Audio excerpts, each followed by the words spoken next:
সুপ্রিয় দর্শক, আমার প্রিয় বন্ধু, ভাই বোনেরা যে যেখানে আছেন, আপনারা পৃথিবীর যে প্রান্ত থেকে দেখছেন, আপনাদের সবাইকে সালাম জানাচ্ছি, শুভেচ্ছা জানাচ্ছি। আপনারা ভালো আছেন জেনে ভালো লাগছে।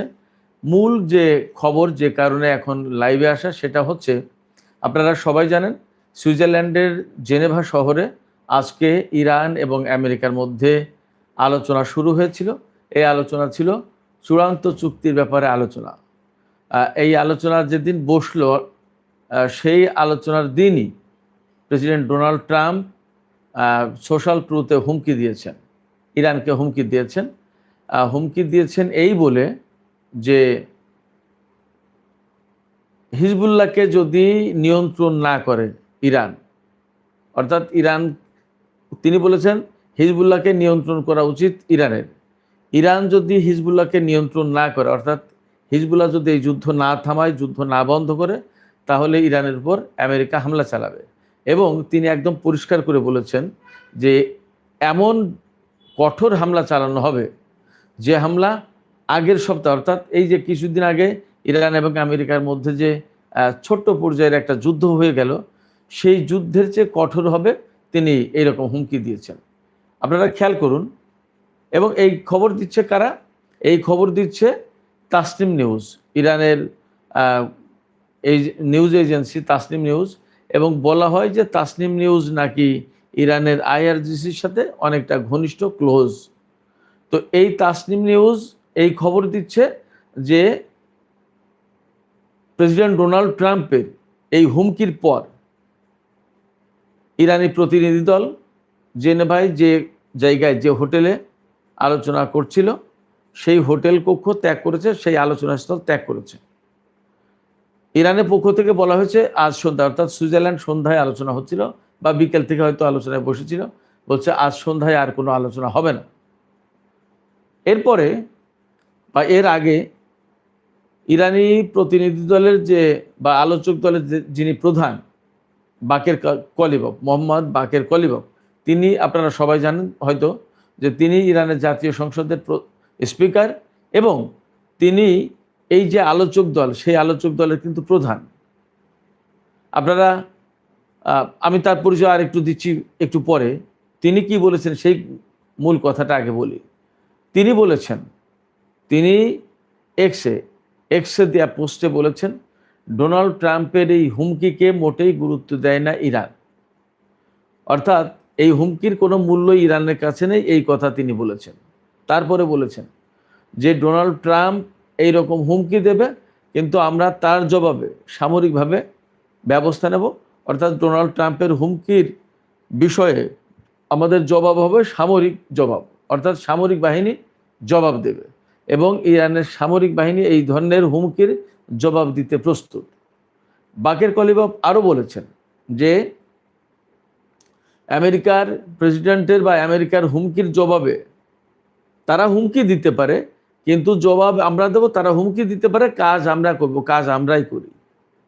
এবং তিনি যেভাবে কথাটা বলেছেন একদম পরিষ্কার, এবং আমেরিকার জন্য মেসেজ খুব ক্লিয়ার যে ইরান আমেরিকার এই হুমকিকে মোটেই ভয় পায় না। প্রয়োজনে যুদ্ধ করতে আসলে এখনও ইরান প্রস্তুত, যুদ্ধ করতে আসো। বাকের কলিবফের যে বক্তব্য, তার থেকে এই কথা পরিষ্কার হয়।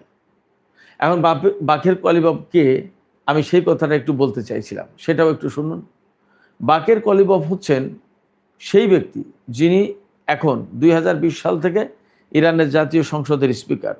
তার আগে দীর্ঘদিন ধরে, ঠিক সম্ভবত 12-14 বছর বা তারও বেশি হতে পারে, তেহরানের মেয়র ছিলেন।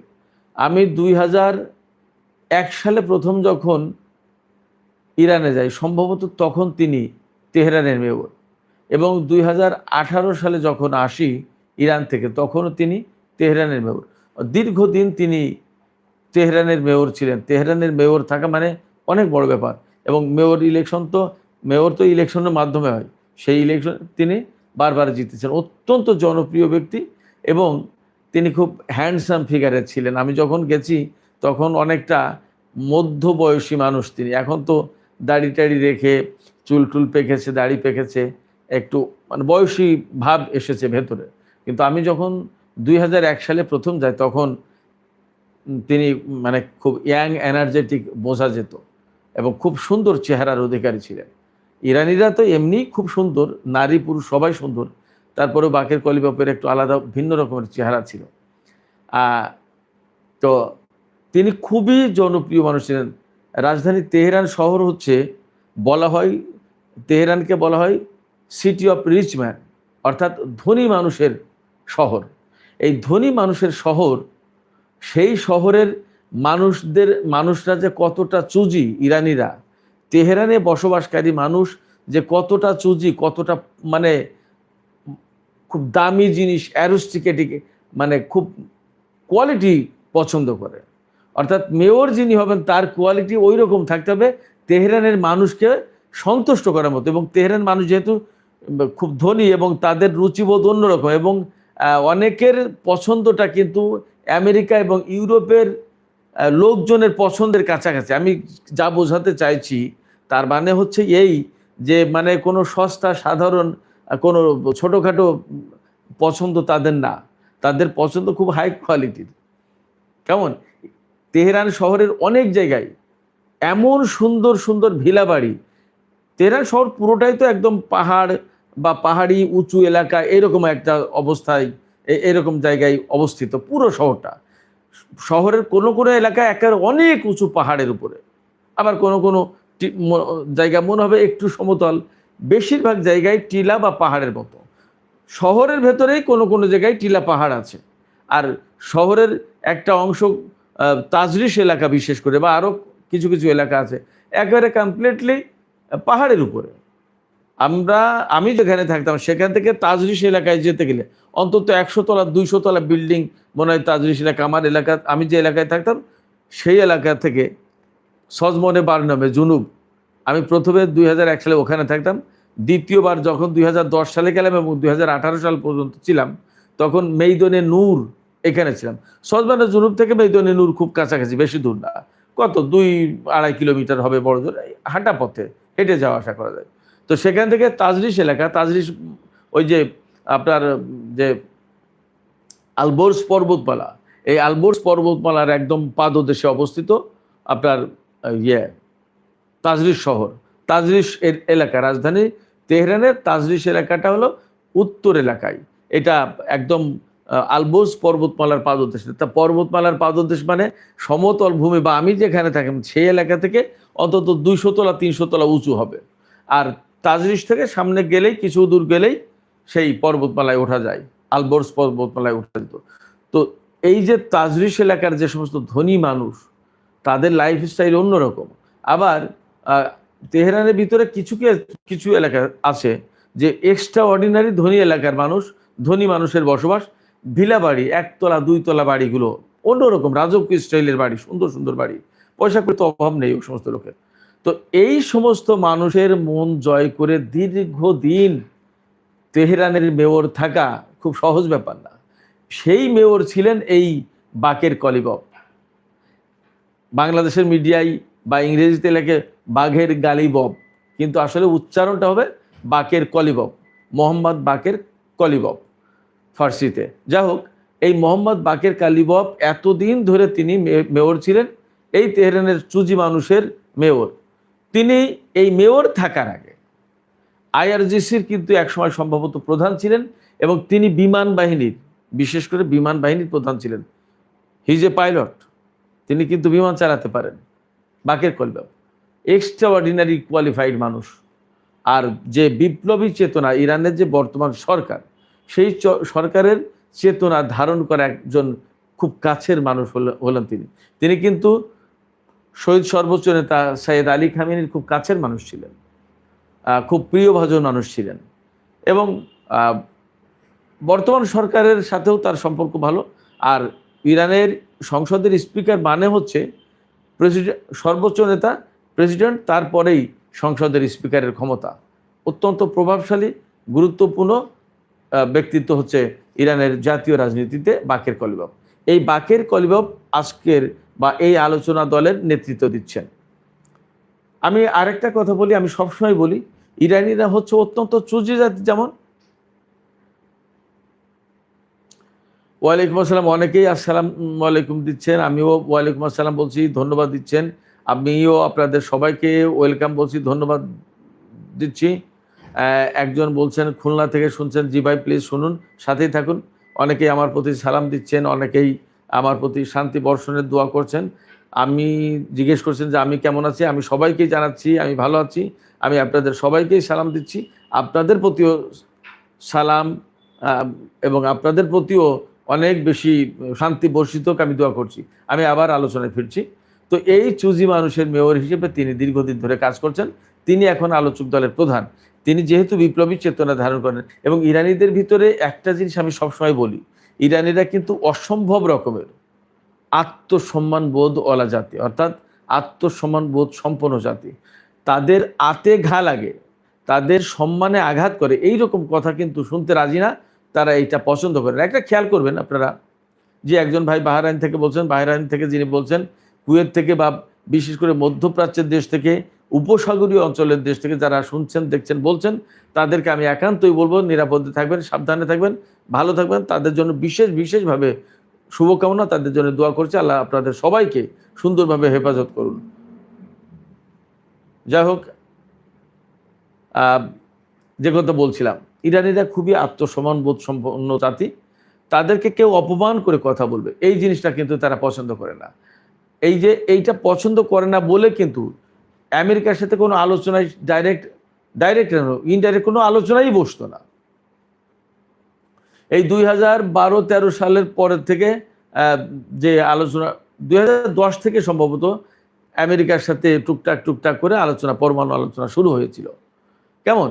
এর আগে তো এই আমেরিকার সাথে কোনো সম্পর্কই রাখতো না, কারণ যে জাতি আরেকটি জাতিকে সম্মান দিয়ে কথা বলে না, সেই জাতির সাথে বসা যায় না, এটা ছিল ইরানের নীতি। তো পরমাণু বিষয় নিয়ে যখন টুকটাক করে ইনডাইরেক্ট আলোচনা হলো, 6 জাতি গোষ্ঠীর সাথে আলোচনা হলো, শুধু সরাসরি ইরানের আমেরিকার সাথে না, এই জন্য ওই আলোচনাগুলো করেছে। কিন্তু ইরানিরা যেহেতু অসম্ভব রকমের আত্মসম্মান বোধ সম্পন্ন জাতি, এই জন্য ইরানের এই সমস্ত আমেরিকার এই সমস্ত হুমকি ধমকির মুখে তারা কখনো আলোচনায় বসতো না। বলতো যে তোমাদের সাথে কোনো আলোচনা হবে না, তোমরা সম্মান দিয়ে কথা বলো না, সম্মান দিয়ে কথা বলতে পারলে তবে শুধুমাত্র আলোচনা হবে। এখন এই যে আমেরিকা এত কিছুর পরে যে সমঝোতা, 14 দফা সমঝোতা করেছে, সেই 14 দফা সমঝোতার প্রত্যেকটা দফা কিন্তু ইরানের পক্ষে যায়, একটা দফাও আমেরিকার পক্ষে না। তার মানে কি, বিজয়ীর মতো কিন্তু এই দফা সমঝোতায় পৌঁছেছে। এই 14 দফা নিয়ে যে সমঝোতা হয়েছে, এমওইউ যেটা বলা হচ্ছে, সমঝোতা স্মারক যে সই হয়েছে আমেরিকা এবং ইরানের মধ্যে, তার প্রত্যেকটা দফা ইরানের পক্ষে যায়। এই দফা সই করার পরে, 14 দফা বা সমঝোতা স্মারক সই করার পরে আবার আমেরিকা যখন তাদের সাথে আলোচনায় বসলো ইরানের সাথে, এবং একটা সমাধানের দিকে যেতে চায়, একটা চূড়ান্ত চুক্তির দিকে যেতে চায়, তখন আবার আমেরিকার প্রেসিডেন্ট ডোনাল্ড ট্রাম্প ইরানকে হুমকি দিচ্ছে। এই হুমকি কি ইরান পরোয়া করে, নাকি এই হুমকি ইরান পছন্দ করবে? পছন্দ করার তো কোনো কারণ নেই। শুধু ইরান না, আপনি যে কোনো ব্যক্তি, সাধারণ একটা মানুষও যদি হয়, তাহলেও কিন্তু কোনো হুমকির মুখে, গুলির মুখে, লাঠির মুখে, বন্দুকের মুখে কেউ কি আলোচনা করতে চায়? আপনি যদি একজনের সামনে পিস্তল ধরে বলেন যে এখানে বসে আমার সাথে শান্তি আলোচনা করো, তাই সেটার নাম কি শান্তি আলোচনা হবে? হয় না। এই যে আমেরিকার যে খাসলত বা অভ্যাস বা স্বভাব, এই স্বভাবটা আসলে ছাড়তে পারলো না। বিশেষ করে মার্কিন প্রেসিডেন্ট ডোনাল্ড ট্রাম্পের বিরুদ্ধে ইরানের কিন্তু ব্যাপক অভিযোগ এই জায়গায়, যে আপনারা সম্মান করে কথা বলেন না, সম্মান করে যখন কথা বলছেন না, তখন সম্মান করে কথা না বললে তো আপনার সাথে আলোচনা হতে পারে না। এবং এর আগে কয়েক দফা আলোচনায় বসেছে, এবং সেই আলোচনা চলার ভিতরে ইরানের উপর হামলা করেছে। এটা অ্যাকচুয়ালি ওই আলোচক দলের উপরেই হামলা করা। এটা আমেরিকার যারা কূটনীতি নিয়ে কাজ করে তারা কিন্তু বোঝে। এই বিষয়টা শুধু বোঝে না মার্কিন প্রেসিডেন্ট ডোনাল্ড ট্রাম্প। এটা ডোনাল্ড ট্রাম্পের বিরাট একটা বড় দুর্বলতা। এই দুর্বলতা না কাটা পর্যন্ত আসলে ইরানের সাথে আলোচনা কোনোভাবেই আদৌ শান্তিপূর্ণ হবে কিনা, বা শান্তির পথ দেখাবে কিনা, বা এই চুক্তি চূড়ান্ত হবে কিনা, সেটা নিয়ে আসলে সন্দেহ আছে। দর্শক, আপনাদের কি মনে হয়, আপনাদের এই ব্যাপারে কি প্রশ্ন আছে? আমি অবশ্যই ছোট করে লেখা আসছে তো, তারপরে আমি বোঝার চেষ্টা করছি। I am speaking from Narayanganj, if there is a new what? The World Cup is going on, sir. Which team do you support? Please tell me. অনেকে জানতে চাইছেন যে আমি বিশ্বকাপে কোন ফুটবল দলকে পছন্দ করি। আমি অনেক দিন থেকে আমার কথা যদি বলেই দিই আপনারা আবার ভাগাভাগি হয়ে যাবেন। তারপরেও আমি বলি আমার পছন্দের টিম ছিল ব্রাজিল। আমি স্টুডেন্ট লাইফ থেকেই ব্রাজিলকে সাপোর্ট করে আসতাম। কিন্তু ইরানি দল যতক্ষণ পর্যন্ত বিশ্বকাপে খেলে প্রথম পছন্দের দল থাকে ইরানি দল। আলটিমেটলি মুসলিম দলগুলোকে আমি সাধারণত পছন্দ করি, যে সাপোর্ট দিই। যখন আপনার নাইজেরিয়া খেলতো, তার রশিদিয়া কিনি নামে একজন প্লেয়ার ছিল। যত মুসলিম কান্ট্রি থাকুক, যেই গরিব হোক আর ধনী হোক, যাই হোক, ইরান থাকলে তো সাপোর্ট করি, যে কোনো মুসলিম দেশকে সাপোর্ট করি, তারপরে এশিয়ার টিমকে সাপোর্ট করি, তারপরে ওভারঅল সাপোর্ট করতে গেলে আমি ব্রাজিলকে সাপোর্ট করি। যাই হোক, মূল আলোচনা ছিল এইখান থেকে অনেকে হয়তো প্রশ্ন করছেন যে এই পরিস্থিতিতে তাহলে কি যুদ্ধ লেগে যাবে আবার, বা মধ্যপ্রাচ্যে নতুন করে কোনো সংকটে পড়তে যাচ্ছে কিনা ইত্যাদি। একজন জিজ্ঞেস করছে যে ইরান কি পরমাণু বোমা বানিয়েছে কিনা ইত্যাদি ইত্যাদি। আমি বলছি মধ্যপ্রাচ্যে সংকট তো অবশ্যই ঘনীভূত হলো বলে মনে হয়, কারণ ডোনাল্ড ট্রাম্প আজকে এই হুমকি দিলেন, ইরান আলোচনার স্থল ত্যাগ করলো, হয়তো কালকে আবার কাতার বা পাকিস্তানের মধ্যস্থতায় হয়তো আবার আলোচনায় যাবে ধরে নিলাম, বা আমেরিকার পক্ষ থেকে বললো যে আচ্ছা ঠিক আছে যাও, আমি আমাদের কথা তুলে নিলাম, আলোচনা শুরু করো। আবার হয়তো আবার ইরান আলোচনা যাবে, কিন্তু পরশু দিন বা তারপরের দিন আবার একটা হুমকি দিয়ে বসবে। ডোনাল্ড ট্রাম্পের এই অভ্যাসটাই কিন্তু খারাপ, তিনি কিন্তু কথায় কথায় হুমকি দেন। এই হুমকি দিলে কিন্তু ইরান পছন্দ করবে না, এবং এই আলোচনা আরও সফল হবে কিনা, যে বিষয়ে আমেরিকা চূড়ান্ত চুক্তি করতে চাইছে সেই চুক্তি আসলে হবে কিনা সেটা নিয়েও সন্দেহ থাকে। যেমন আজকে এই যে হুমকি দিলেন ডোনাল্ড ট্রাম্প, তার আগে আরেকটা হুমকি দিয়েছেন, এই চুক্তি যদি চূড়ান্ত চুক্তি যদি ইরান সই না করে 60 দিনের মধ্যে, তাহলে কিন্তু তার পরিণতি ভোগ করতে হবে। তো এই যে হুমকিটাই তো পছন্দ করে না ইরান। কেন ইরান যে এই যে ইরানের যে মনোভাব বা ইরানের যে সম্মানবোধ, কেন আমেরিকার প্রেসিডেন্ট বোঝে না আমি জানি না।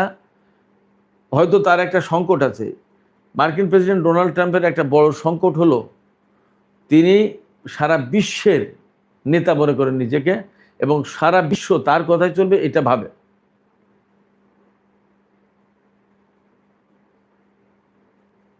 আচ্ছা, তো অনেকে প্রশ্ন করছেন, আমি কিছু কিছু প্রশ্নের জবাব দেওয়ার চেষ্টা করব।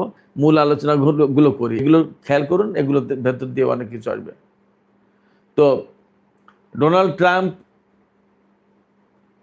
এই যে হুমকি দেন, এই হুমকির কারণে বারবার আলোচনা পিছিয়ে যায়, বারবার সংকট তৈরি হয়, বারবার এমনকি যুদ্ধ পর্যন্ত লেগে গেল কয়েকবার। এবং এতে কি লাভ কারোর হলো? ইরানের সরকার পরিবর্তন হয়ে গেছে? যায়নি। ইরানের পরমাণু কর্মসূচি কি ধ্বংস করে দিতে পেরেছে? পারেনি। ইরানকে ধ্বংস করে দিতে পেরেছে? পারেনি। তাহলে লাভটা কী হয়েছে? বরং আমেরিকার প্রভাব প্রতিপত্তি, তাদের সামরিক সক্ষমতা, তাদের অস্ত্রের বাজার, সমস্ত সব কিছু প্রশ্নের মুখে পড়েছে, ক্ষতির মুখে পড়েছে। শুধু তাই না, তাদের অর্থনীতিও তো ক্ষতির মুখে পড়েছে, সারা বিশ্বের অর্থনীতি ক্ষতির মুখে পড়েছে। ইউরোপ সহ পশ্চিমা দেশগুলো একেবারে অর্থনৈতিক মন্দার মুখে রয়েছে এখন। এই যে হরমুজ প্রণালী গতকাল বন্ধ করে দিয়েছে বলে ইরান জানিয়েছে, সেই খবরের পর বিশেষ করে সৌদি আরবের শেয়ার বাজারে মারাত্মক রকমের ধস নেমেছে, মারাত্মক রকমের, এবং সারা বিশ্বে আরও নতুন করে একটা আতঙ্ক সৃষ্টি হয়েছে। তাহলে ডোনাল্ড ট্রাম্প যদি এইভাবে হুমকি দেন, তাহলে তো এই হুমকি কোনো মতেই আপনার কারোর জন্য লাভ বয়ে আনবে না। এই আলোচনা এবং এই চূড়ান্ত চুক্তি হবে না, এটা মোটামুটিভাবে বলা যাচ্ছে, বোঝা যাচ্ছে। সেক্ষেত্রে ডোনাল্ড ট্রাম্পকে আমার মনে হয় উচিত যে ভেবে চিন্তে কথা বলা, এবং কূটনৈতিক যে প্রক্রিয়া, কূটনৈতিক যে তৎপরতা, কূটনৈতিক যে পদক্ষেপ, এইগুলোর প্রতি একটা আলাদা সম্মানবোধ থাকতে হয়। ডিপ্লোম্যাটিক ওয়েতে কাজ করা আর রেটরিক বাগাড়ম্বর করা, মাঠের বক্তব্য এক না। কূটনীতিবিদরা দেখবেন যারা রাষ্ট্রদূত বা ডিপ্লোম্যাট হিসেবে কাজ করে, তারা কিন্তু কথা কম বলে, বুঝে শুনে বলে, এবং কোন কথা বললে তার প্রভাব কি হয় হিসাব কিতাব করে বলে। অল্প করে বলে, তার অর্থ অনেক বেশি বিস্তৃত থাকে। এটা হলো ডিপ্লোম্যাটদের একটা ধরন। আর প্রেসিডেন্ট, প্রধানমন্ত্রী সেই ডিপ্লোম্যাটদেরও তো বস।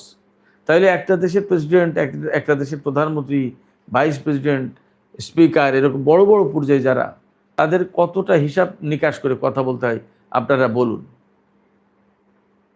হ্যাঁ, আপনি যে প্রশ্ন করেছেন, why don't they make atomic bomb, তারা কেন অ্যাটম বোম বা পরমাণু বোমা